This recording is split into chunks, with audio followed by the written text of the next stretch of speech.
Hello, everyone, and welcome back to another episode of the Courageous Curiosity Podcast. I'm Superintendent Ben Mainka here with some amazing people, some who work in our district, and we're also really excited to have somebody from Oakland schools in kind of a new role today to talk about artificial intelligence. So we had a conversation about artificial intelligence a couple years ago. Believe it or not, so many things have changed in the last 2 years related to AI and kind of how that is impacting students in our spaces here at the school level, but it's obviously impacting the world in these massive ways. And so we're super curious about that, and we're excited to kind of dig in.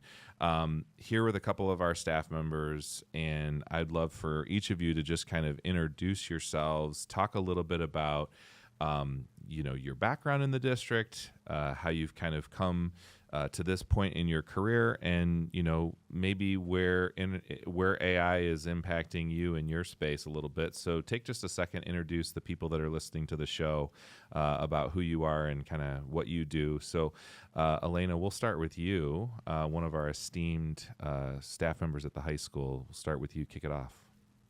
My name's Alaina Brown. I'm the AP IB coordinator here. That means I oversee the advanced placement program as well as the IB diploma program and career-related program. This year I'm teaching the IB career-related personal and professional skills course. So this is very important to the classes that I teach and the teachers who teach them. Awesome. And this is not like a new role for you. This isn't something that you just kind of started doing. So how long have you been with the district? This is my 24th year with the district. Amazing. I think it's my 8th as the AP IB coordinator. That's awesome. So thank you for all that you do here and for being on the show today. So Thank you. Yeah, Kathleen. I'm Kathleen Ader. I am one of our district's instructional coaches, but I am housed here at the high school, so primarily work with our high school teachers. This is my 25th year in education, but 23rd here at Novi High School. Before this role, I was a math and science teacher for 17 years, and I believe it's my 8th year here in this position of instructional coach. And what that means is I spend most of my day working with our teachers.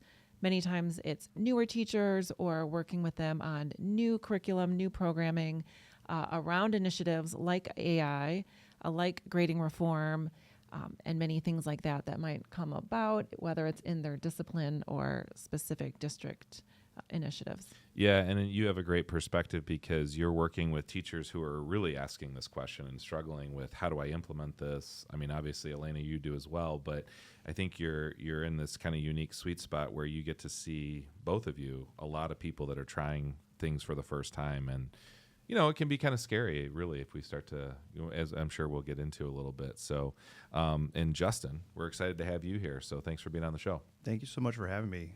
I'm Justin Bruno, Director of AI Strategy and Innovation at Oakland Schools.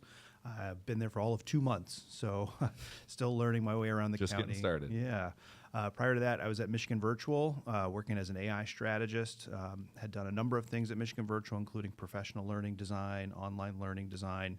Prior to that, I was a middle school social studies teacher. So had the great fortune of being at Michigan Virtual when we started to focus on AI work and helping schools think about how to develop guidance, policy, strategies, tool adoption, just really trying to wrap our heads around what this is going to mean for education, because it is a pretty major platform shift, and I'm excited to be doing that work here in the county now.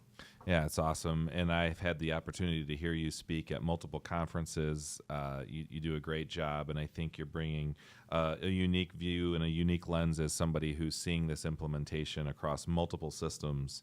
But to kind of kick things off and to just kind of get the foundation laid here, we did a show just a couple years ago with several people who were experts in this area, and it was really at the emergence of this new technology.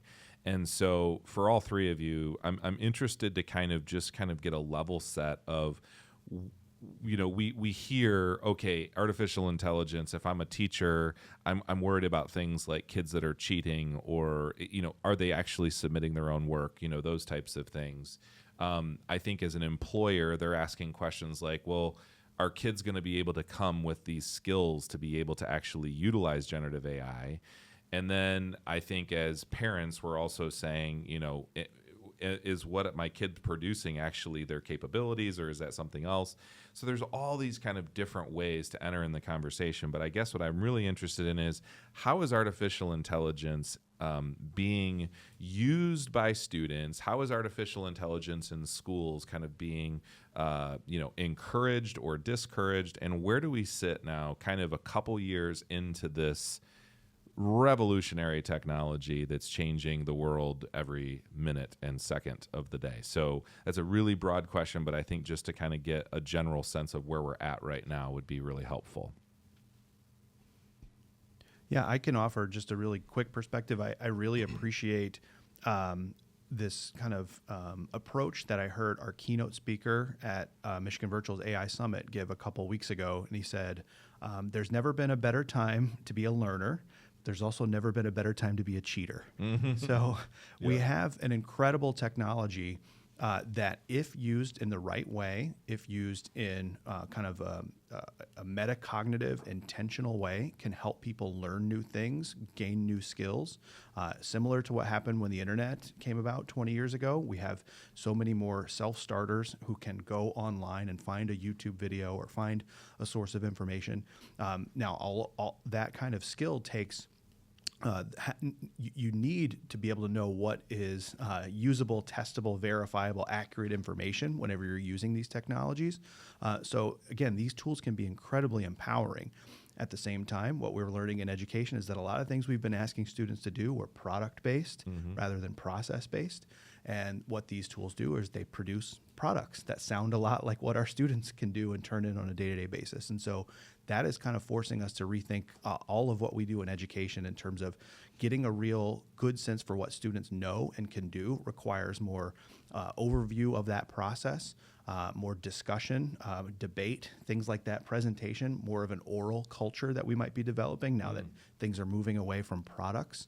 But that's kind of where we are, and the models themselves just keep getting better in terms of the benchmarks, in terms of what they're able to do.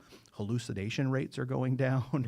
So there's all sorts of kind of, I guess, difficulties in us trying to keep up with this, to try to reinvent education while the technology keeps moving along. Yeah, and the hallucination rates you're talking about, for anyone listening that doesn't know that term, you're really talking about the accuracy, right, of the model, the ability for the model to produce something that's not, really in line with what you're asking it to do. Those rates are coming down and they're getting stronger and better. Is that right? Yeah. So what these systems are, they're probabilistic, meaning they're just trying to say something to you that sounds right based on a probability in their training data or based on the context you give them. So often they will make things up and make up facts and things like that. Sure. And there were great, funny stories in the news about lawyers getting caught using ChatGPT and hallucinating facts. But those issues are starting to kind of abate a little bit, and we're starting to get a lot more accurate responses from these machines. Yeah. I want to go back to something Justin said about process, and I don't think it's fully answering your question, Ben. No, that's fine. If you'll just, I think AP and IB have given very specific guidance on process and when students should be using and can use AI to help them. Usually in the introductory phase of a research project, so it applies to the AP capstone courses, not so much the day-to-day. AP classes where they're doing long-term research. All of the IB classes have internal investigations where kids are doing independent work and writing over months.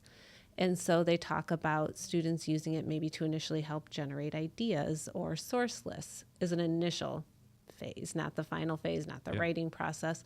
They also highly emphasize the use of disclosure statements, which is part of our Novi policy, with the usage chart and the disclosure statements, and thinking about it as another research tool as if you were doing research in any other way. You just have to disclose and cite. Additionally, both Capstone and IB have a heavy emphasis on student reflection as part of the process. I think Justin mentioned just that discussion process of going through and reflecting on your learning, which is different than what we've seen in the past. And so it is encouraging teachers to assess in a slightly different way. You're not always assessing the same type of product, but you are assessing the reflection and the growth of their learning and the student understanding what they went through in that process. So I think that has the potential to change the way that AI is used in the classroom and the way that teachers are designing instruction. Recently, IB hosted a training session on designing AI-resistant lessons. not because kids aren't using them, but so that they use it in appropriate ways, and then they are doing their own authentic thinking later on in the assignment.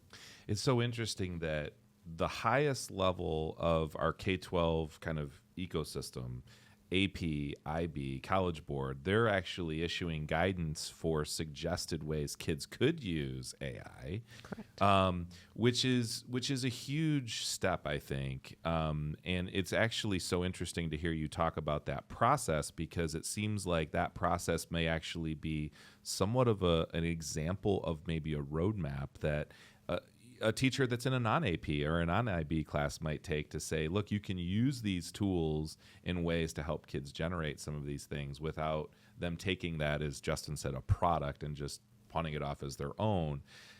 But that's going to take a lot of training and kind of exposure. I'm sure you're dealing with that, Kathleen, with other teachers that are trying to say, how do I get started in this space? Yeah, Alaina and I have collaborated pretty extensively over the last couple years. We started with a series of lunch and learns with our staff just to kind of get like a baseline of understanding of what AI is, how they can leverage it in the classroom, but then also how our students are leveraging it and how we may want to shift exactly how they might be leveraging it in the classroom. So we did that, and that was really great. We used some tools and showed teachers some tools, but really quickly we realized that as a district, we needed some guidance, and we hadn't done that yet. And so we were able to leverage our collaboration with Oakland schools and our district technology team to get some guidance developed. And so that was like a really big first step. And this past August, we were able to get that in front of every single teacher. So that's huge. So we have this usage chart that's one of the great tools that we want our teachers to use with students to help them think through when is it ethically okay throughout the process, and also identifying that when it's okay may change based on what that assignment is. So in ethics, are so important to talk about with kids, and so the usage chart specifically shows almost examples of ways that kids could utilize the tools in ethical ways, and you actually are trying to help teachers get that in front of the kids. Right, and if we can do that in some consistent language, both for teachers and students, it would be really helpful instead of having things always be different in every single course. Sure. And so that's certainly helpful. We still have lots, where we can grow with that with our teachers.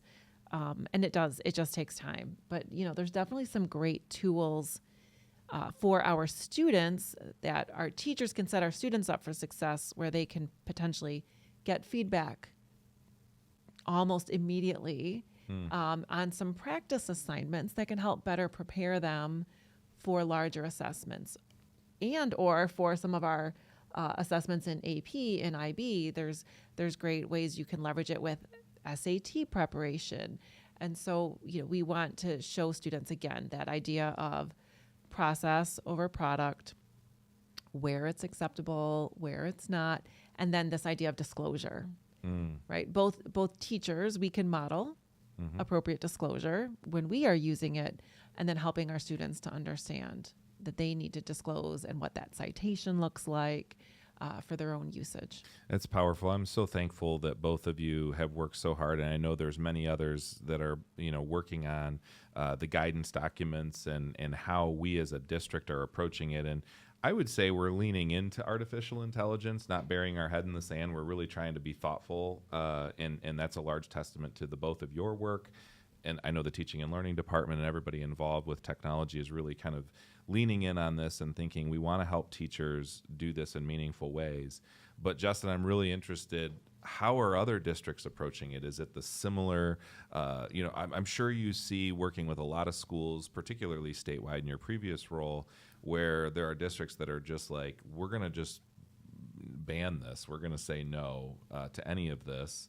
And then there's probably some that are, taking it to an extreme level. And, when you hear us talk about our shared guidance and so on and so forth, how does that, lay over to other schools that you've seen in other similar situations? Yeah, I think your journey is very similar to what a lot of districts are doing in terms of your terminology around leaning in. I think you're taking the right intentional approach. I think you don't want to move too fast, and you also don't want to move too slow, right? A lot of districts are forming task forces or work groups to kind of get the right decision makers at the table, to think about guidance development, to think about different tool adoption, to think about policies that you might want to implement. Some of the more I think interesting models that I've seen are districts that have things like portraits of a graduate, and so they can map onto what their expectations are for those students, because those are the skills that are becoming even more desirable, I think, for employers and post-graduation.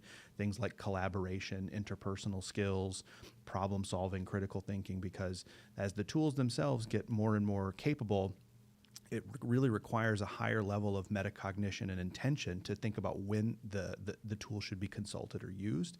And so what I really appreciate in those innovative districts I've seen is thinking about things like what's now called AI literacy or AI fluency. So how do we start to get intentional learning with our students about what these tools are, what they do, and then how they need to be implemented or maybe not implemented in certain learning experiences that they might have. So there are great nonprofits, national nonprofits that offer learning experiences, lessons, videos. I've seen a district in the Thumb here in Michigan that offers an elective for all 9th through 12th graders on AI. And the social studies teacher teaches it. He is not by any means a technologist, but he knows that this technology is impactful and that it's impacting these students' lives already. And they're creating spaces to have good intentional conversations, just to build good AI habits among their students. Yeah, I love that you said that, and I'm going to just segue and digress for a second, and I think we can get the graphic pulled up on the screen if you're watching the video, but you can see here is our profile of a graduate, and our profile of a graduate is really getting at exactly what you described. There are these characteristics that we kind of set a vision a year ago on. We really need to, and I use the word lean in again, we really need to kind of lean in and double down on this work around durable skills or skills that are uniquely human. So we know that, I mean, if you've watched the Will Smith movie, I, Robot, right, it gets a little bit crazy. You start thinking about, I mean, that was like 15 years ago. And what the machines are going to be able to do. I mean, you can get in a Tesla right now and it will literally drive you where you want to go. They have taxis now that are driverless. I mean, you're seeing AI, you're seeing technology move at a rate that is not going to be science fiction any longer. It's going to be reality. But what do we do as human beings that will always be better than machines, right? So you think about empathy, you think about collaboration, you think about seeking purpose in our work, and all of those things that you can see on our graduate profile as a district.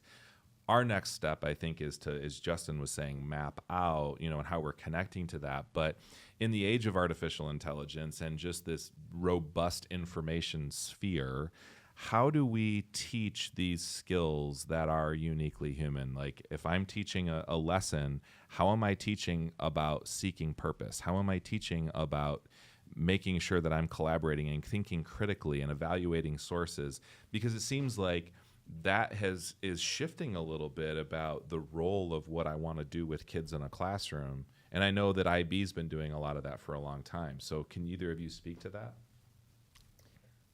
I can speak on 2 points and cut in if I'm overstepping. As a social studies teacher, you'll appreciate this. That's the work we've always done in a social studies classroom, right? Is evaluating sources, looking for bias, right? All of that. That is inherent in an IB class as well. Specifically in our IB career-related program, students engage in what's called a reflective project, where they study an ethical dilemma in their career-related study and have to look at both sides of it. And it is a process that goes for the full 2 years of the program. So I think that experience highlights how this can play out in the classroom. Okay. Well, it also makes me think, alongside the portrait of a graduate, about careers that either are just coming on the horizon or aren't even developed yet, and how not sticking our head in the sand and helping students grapple with things like AI. We know that there are careers like prompt engineering, and students need to understand the nuances of how prompting into AI is different from what we would have learned when we were prompting in Google and when, the World Wide Web was first launching. And so it is very different. Like, I know Alaina and I have collaborated with some of our students in talking about the 5S model for prompting and how they need to set the scene, be specific, simplify the language, structuring the output for what they're looking for, and then sharing feedback with that AI chatbot because it is learning from the model. So these are just things that go along with our portrait of a graduate, and we want to make sure that we aren't ignoring career readiness and how that will look different for today's students. Yeah, in employers, and you talked about this for a second, Justin, but employers are looking for people to come work for them now. And they're basically saying, not totally, but they're basically saying, their knowledge base is kind of irrelevant, which is kind of crazy because our entire industry for a long time was memorize these things, take a test, do sit in rows and just take in all this information. It's how much information can you obtain. Well, now it's almost like it's less about how much you know and what's in the information that you have, but how do you use information that exists? How do you become resourceful? How do you collaborate around that? How do you become innovative in being able to evaluate different ways to come to a solution on a complex task? That has to change the instructional models and delivery that we have with kids. I mean, it's just got to be revolutionary, right? Yeah, absolutely. You're even seeing data now from the employment sector around jobs that are most exposed to this technology, things like work that's done primarily on a computer. You're seeing basically data that's showing hiring rates among 21 to 25-year-olds are falling off a cliff. Firms are just not hiring inexperienced folks anymore. And my big fear is that if our economy goes into a recession, those jobs won't even come back once we recover from a recession because firms are looking exactly for what you said, folks who can kind of be augmented by these tools rather than someone who needs to build up skill and experience over time. And so I think that's the thing that everybody's worried about in education, K-12, higher ed. What are we really imparting in our students that's going to make them successful going forward? I'm not saying anybody has that figured out yet, but if you already have that portrait of a graduate, if you're already thinking about those uniquely human skills, you are on a better path than a lot of people who weren't doing that already. Yeah, that's so great to hear. But I'm also interested, as we're kind of thinking about this entire space, one of the topics that we sometimes talk about, but not enough, is the ever-changing educational environment for our staff. And it seems like our staff are increasingly burdened with, just new mandates and expectations and things like that. And so I'm often worried about how does the available energy of a teacher or somebody who's on our staff take all of this in and all of that stuff. But aren't there also ways that our staff could actually relieve themselves of some of the burdens of tasks and things by being more efficient using some of these tools? Are you seeing staff actually becoming more productive or saying, okay, I don't have to do these menial tasks because I can find AI tools that are going to help me with that, and now I can invest my time in more meaningful ways with my students or whatever that might be? Kathleen, you could probably talk to that. I think, we are seeing pockets of that, but I think by and large, it is intimidating, right? Sure. Because there's so much. And so, we need the mindset first, that growth mindset, and staff to understand we learn best, much like our students, by trying. And so you have to be vulnerable and willing and excited to just try, get your hands dirty and just pick a tool and see what it does. And I think Alaina and I have gone to several conferences together, and every single time our eyes are open when we just try, whether it's creating a lesson plan, whether it's taking a traditional worksheet and using it in some AI tool that is approved for student use and having it get some feedback in a student's hands right away. Using it to help build some scaffolds for our students that might need some scaffolds. Some of those things are things that take up a lot of a teacher's time. And so where can we leverage AI to remove some of that? But to try things and to learn things, they need time. And that's, I think, what always teachers are still struggling with is finding that time. And all we can do is just keep on keeping on. Yeah, and finding the right resource too, because you mentioned that it was so vast. It's sometimes the hardest part is where to start. Okay, well, I heard Notebook LM was a good tool, but I haven't used that before. But I also heard these 6 other ones were great tools, and so how do I pick and choose? And so I know that there is some work being done around kind of vetting some tools. I know Oakland Schools is doing some of that work as well. I don't know if you can speak to, there's maybe some suggestions on where to go to find out where to start with some of this. Yeah, absolutely. Our tech integrator team has done a great job. This is all prior to me joining the organization, so I want to give them full credit at kind of coming up with rubrics and criteria for vetting tools, primarily around the areas of data privacy and security, because there have been something like 20,000 AI tools launched since the release of ChatGPT in November of 2022. So a lot of these companies might be fly by night and not actually adhering to good data privacy and security practices. So we really want to make sure that whatever we are approving from an OS perspective or a district perspective protects our student data, protects our sensitive data that we collect as a staff. But then also, how do we assess those tools for pedagogical application, for benefit in the classroom, for benefit for student learning? There are great resources. I love Digital Promise, ISTE, the International Society for Technology and Education. They've started to kind of validate tools along 5 different quality criteria. So there are great clearinghouses and resources out there, which I think are needed because teachers just do not have the time to vet every single tool that they see at a conference or on their social media. So we need some more of that, and we need to kind of build knowledge and awareness around those things as well. Yeah, absolutely. If somebody's listening to this podcast or watching it and they might be a parent, they might be a student, they might be a staff member, and they're saying, okay, what's the most important thing I need to be thinking about as it relates to AI in education today? If you could leave somebody that's paying attention to this show, what would that be? I'd love each of you to just kind of give your 2 cents on that. I'll start with you, Alaina. Thanks.